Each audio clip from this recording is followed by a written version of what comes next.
tercela itu kan ketika orang merasa tidak ada kekurangan, seperti di surah Al-Alaq yang pernah kita bahas waktu itu ya. Innal insana layatgha gitu.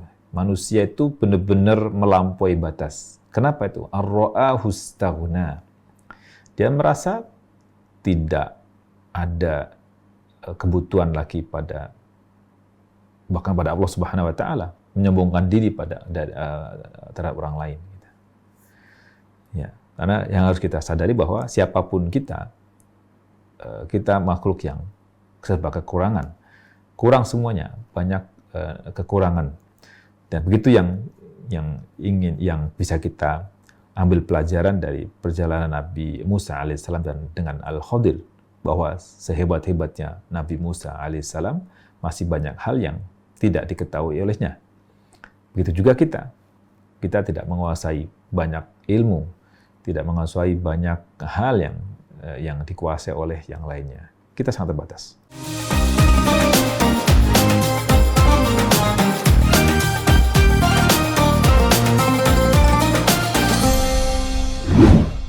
Syekh As-Salabi menjelaskan, sebenarnya kutipan juga ya, berkaitan dengan tadi saya katakan fala tusahibni, yang secara harfiah janganlah engkau menyertaiku lagi, kan gitu. Kenapa fala tusahibni? Rubbama yabdu hadzal kalam ghariban. Tampak di kalimat fala tusahibni ini aneh, gharib. Aneh. Li'annal mutawaqqi, maaf ini harus terpisah ya. Li'annal mutawaqqi an spasi yaqul, karena prediksi prediksi yang sedianya dikatakan oleh Nabi Musa alaihissalam itu adalah fala usahibka, maka aku jangan lagi menyertaimu, atau fala usahibuka, atau aku tidak menyertaimu lagi. Fala usahibka atau fala usahibuka, janganlah aku bisa menyertaimu lagi, atau aku tidak menyertaimu lagi, kan gitu secara logika. Kan gini, kalau aku bertanya lagi tentang suatu padamu, maka aku tidak lagi, kalau gitu aku tidak menyertaimu lagi. Ini justru di sini kan fala tusahibni, engkau jangan lagi menyertaiku lagi, kan itu. Kenapa? Li'annahu huwallazi talaba dzalik. Karena yang minta itu kan Nabi Musa alaihissalam. Harusnya kan aku minta supaya enggak lagi menyertaimu lagi. Ala hin. Nah, dari sini maka ketika itu maka tash'ur, Anda akan merasakan bahwa fala tusahibni, dari kalimat tusahibni ini bi annal 'abda salih wal haris 'ala suhbah. Dari kalimat tusahibni itu seolah bi annal 'abda salih, seolah Al-Khadir, seorang hamba yang salih itu wal haris 'ala suhbah. Dia yang benar-benar ingin menyertai. Kan gitu kan? Maka engkau jangan lagi menyertai. Seolah-olah Al-Khadir itu yang ingin menyertai Nabi Musa alaihissalam, kan gitu. Ya. Kenapa demikian? Wala'allahu qala dzalika, boleh jadi Nabi Musa alaihissalam mengatakan itu liyaj'ala lil 'abdi salihil muallim al-qarar.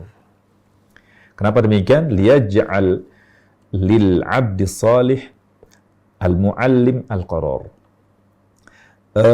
Agar keputusan itu berada di tangan al-muallim, si guru, seorang hamba yang soleh yang merupakan gurunya tadi, Al-Khadir itu. Jadi artinya keputusan, al-qarar, keputusan itu di tangan muallim.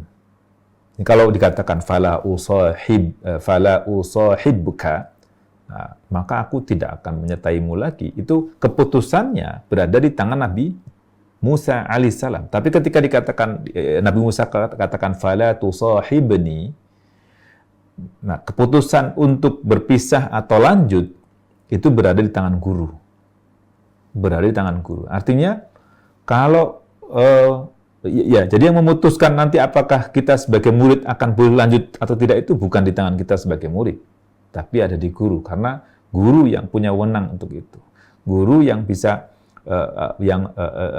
masih ridho untuk disertai ataukah tidak, guru yang masih ridho untuk jadi tempat belajar ataukah tidak.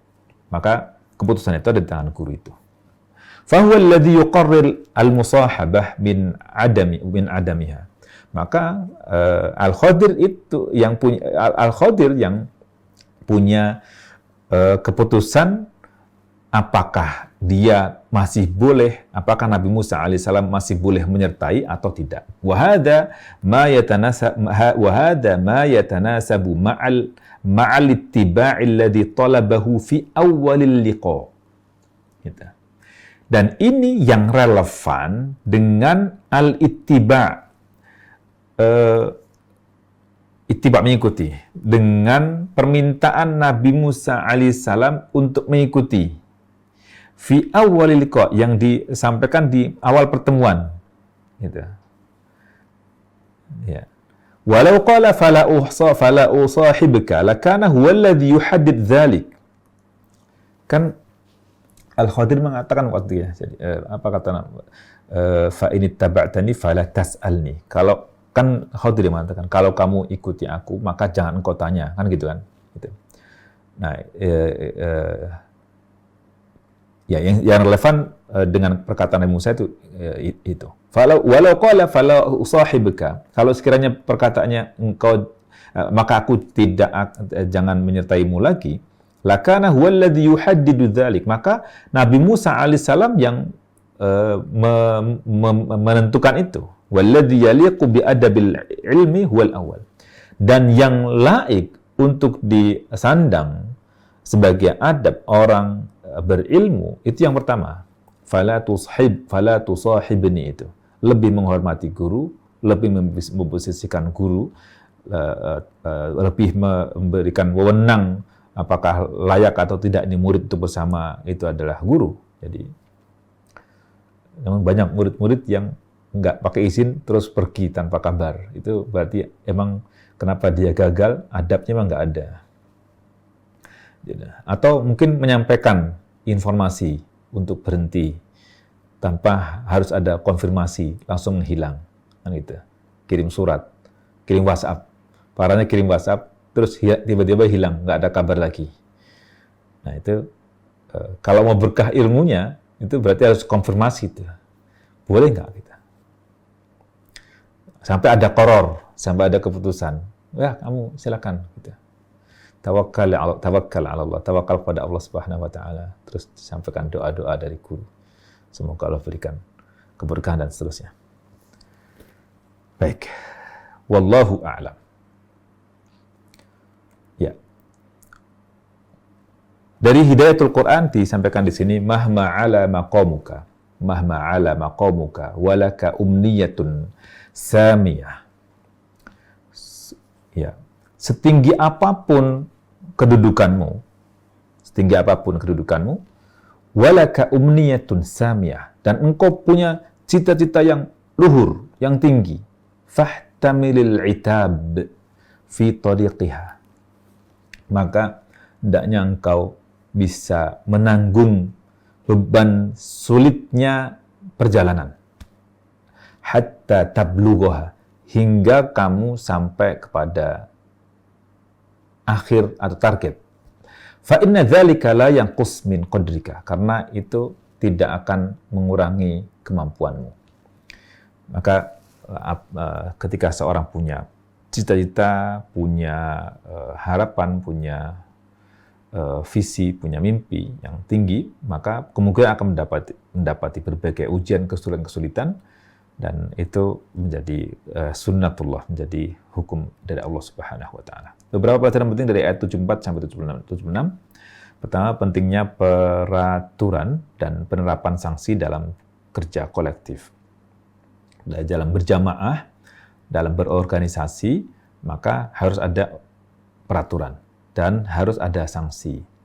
Peraturan disampaikan bahwa nanti kalau yang melanggar akan dapat sanksi dan sebagainya, maka menjadi komitmen yang harus dijaga oleh siapapun yang ada di organisasi itu. dengan syarat tidak bertolak belakang, bertentangan dengan hukum asal dalam hukum-hukum syariah, maka harus ditaati. Karena peraturan dibuat untuk kemaslahatan bersama, untuk menjaga kepentingan bersama, bukan untuk kemaksiatan. Selagi tidak dalam kemaksiatan, maka hendaknya kita taat pada jalannya sebuah organisasi atau jamaah.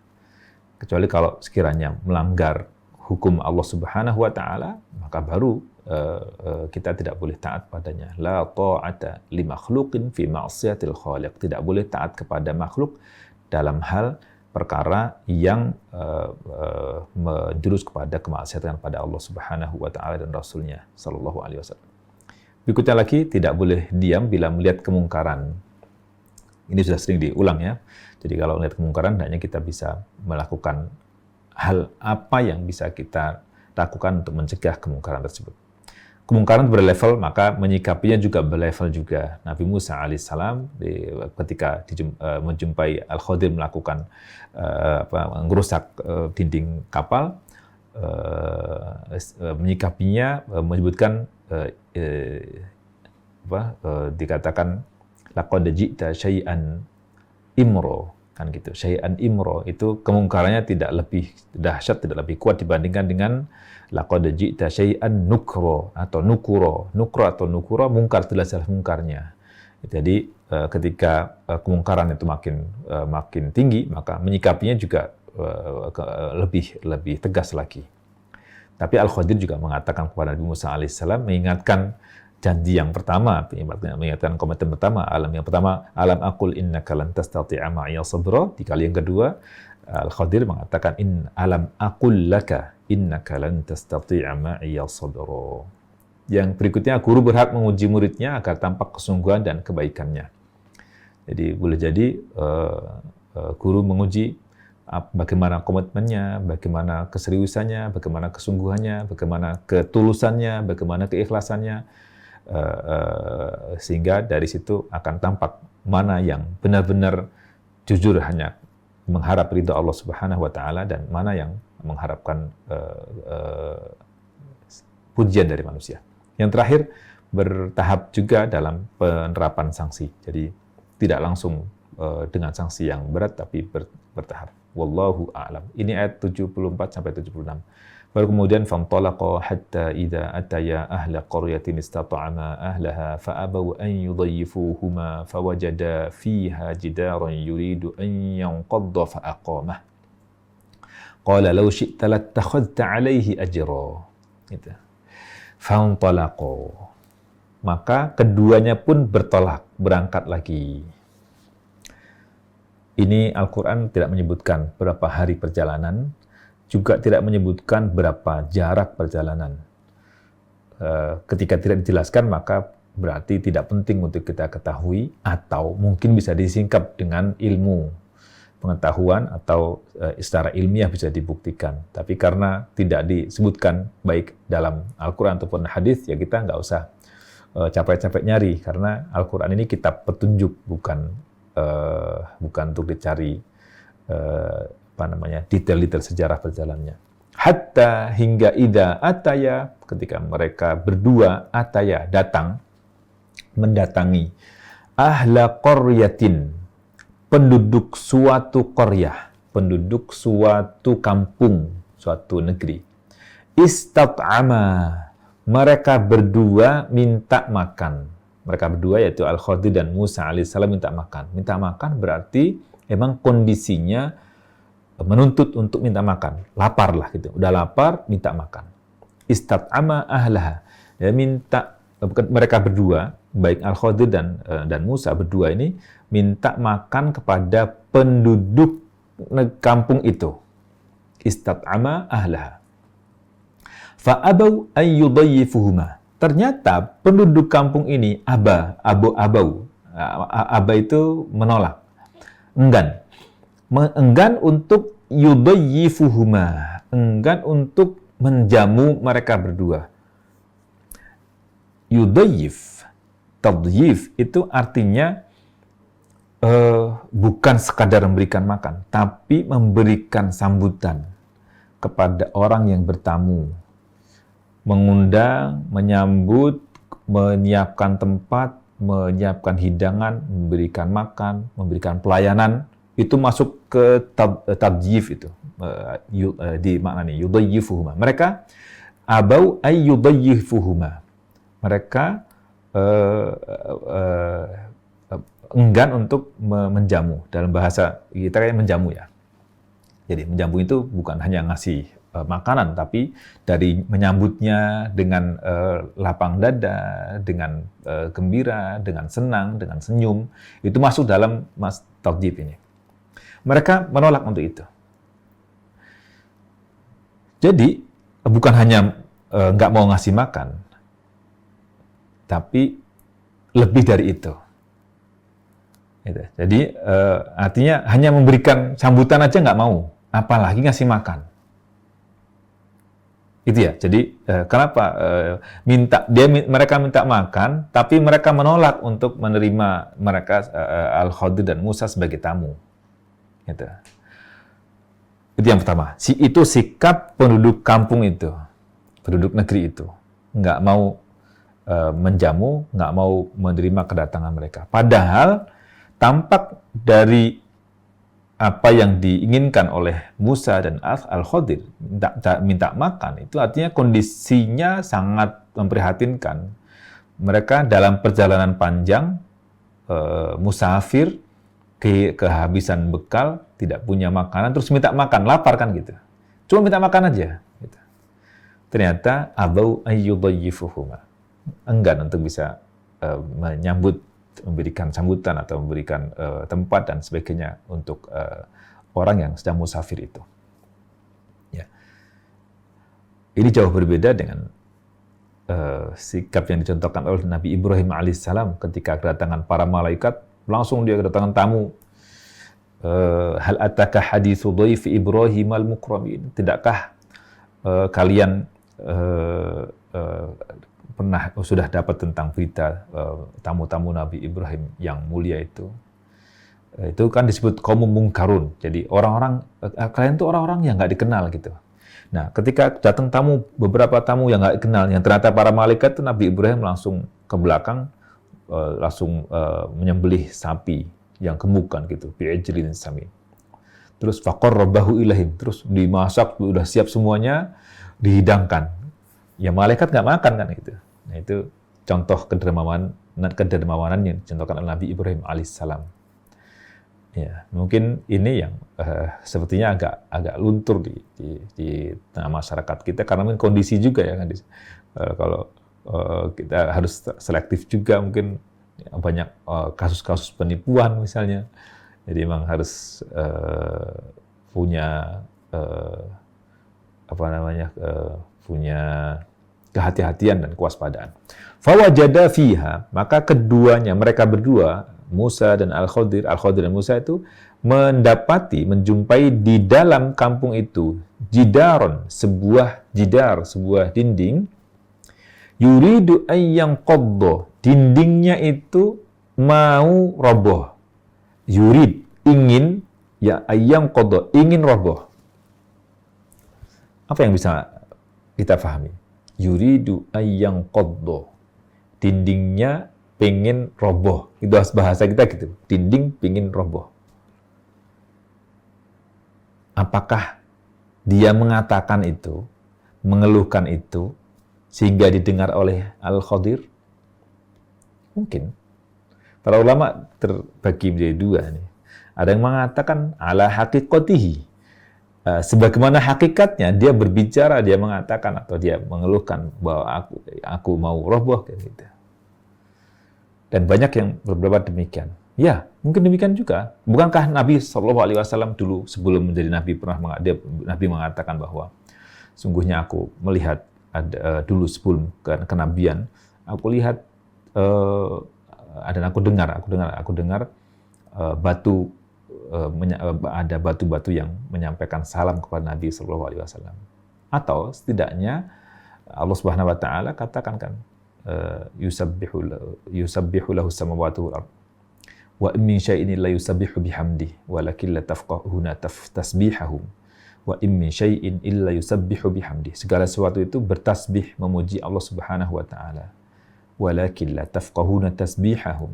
Tapi kalian tidak paham bagaimana tasbihnya mereka.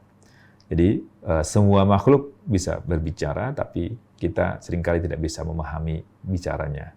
Boleh jadi Al-Khadir memahami itu. Yuridu ayyan qadda fa'aqamah. Maka langsung ditegakkan lagi itu. Dinding yang mau roboh itu ditegakkan. Nah, iqamahnya itu, menegakkannya itu bagaimana? Apakah dihancurkan dulu atau bagaimana? Wallahu a'lam. Pokoknya akhirnya menjadi bangunan. Ada mengatakan bangunan dihancurin terus dibangun bangunan baru lagi. Fa'aqamah, ditegakkan lagi. Nah, ini unik. Di kampung yang tadi minta makan saja, kemudian ternyata nggak disambut dengan baik.